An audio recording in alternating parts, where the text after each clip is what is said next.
10 കോടിയിലധികം ചിലവഴിച്ച് കൊണ്ടാടിയ അയ്യപ്പസംഗമം അടിമുടി ദുരൂഹതയോടെ വാർത്തകളിൽ നിറഞ്ഞു നിൽക്കുന്നു. എല്ലാം സർവ്വമയമാണ് അയ്യപ്പസംഗമം.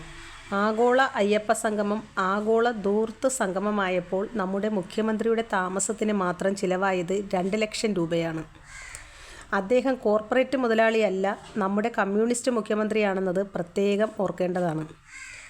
ഭക്തരുടെ ഇഷ്ട ഭജന സംഘമാണ് നന്ദഗോവിന്ദം ഭജൻസ്. ഒരുപക്ഷെ അവരുടെ ഭജന അയ്യപ്പസംഗമത്തിൽ ഉണ്ടായിരുന്നു എങ്കിൽ കുറച്ചുകൂടി ആളെ കൂട്ടാൻ പറ്റിയേനെ.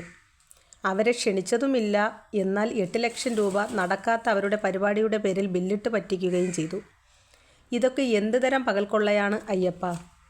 നമ്മുടെ മുഖ്യമന്ത്രിക്ക് ഒരു രാത്രി മാത്രം താമസിക്കാൻ മുറിയൊരുക്കിയതിന് ചിലവായ തുകയാണ് 2 ലക്ഷം രൂപ.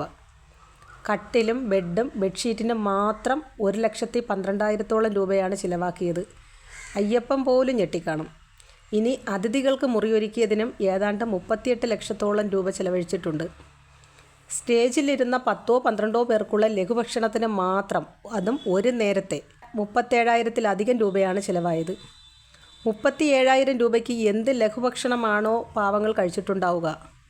അയ്യപ്പ സംഗമത്തിൻ്റെ പേരിൽ ബാർ ഹോട്ടലുകളിലെ റൂമുകൾ ബുക്ക് ചെയ്തതിൻ്റെ പ്രസക്തി ഭക്തരെ സംബന്ധിച്ച് എത്ര ആലോചിച്ചാലും പിടികിട്ടില്ല കേട്ടോ. അടിമുടി ധൂർത്ത് സംഗമമായ അയ്യപ്പ സംഗമത്തിൻ്റെ പ്രാധാന്യം എന്തായിരുന്നു എന്ന് ചോദിച്ചാൽ ഒരു തിരഞ്ഞെടുപ്പിനെ മുന്നിൽ കണ്ട് നടത്തിയതാണേ എന്ന് പറയേണ്ടി വരും. എന്നിട്ടോ വല്ല മെച്ചവും ഉണ്ടായോ എന്ന് ചോദിച്ചാൽ ഒന്നുമില്ലതാനും.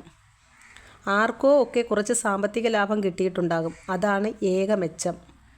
ഇങ്ങനെ ഇടയ്ക്കിടെ നവകേരള യാത്രയെന്നും അയ്യപ്പ സംഗമമെന്നും മറ്റും പറഞ്ഞ് നടത്തുന്ന ധൂർത്തുകൾക്കുള്ള പണം നമ്മുടെ സർക്കാർ ആശുപത്രികളിൽ ചിലവാക്കിയിരുന്നു എങ്കിൽ കുറേ രോഗികൾക്കെങ്കിലും സഹായകമായേനെ.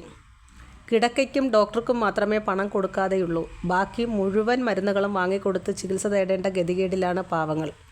കണ്ണു തുറന്ന് ഒന്ന് കാണണം.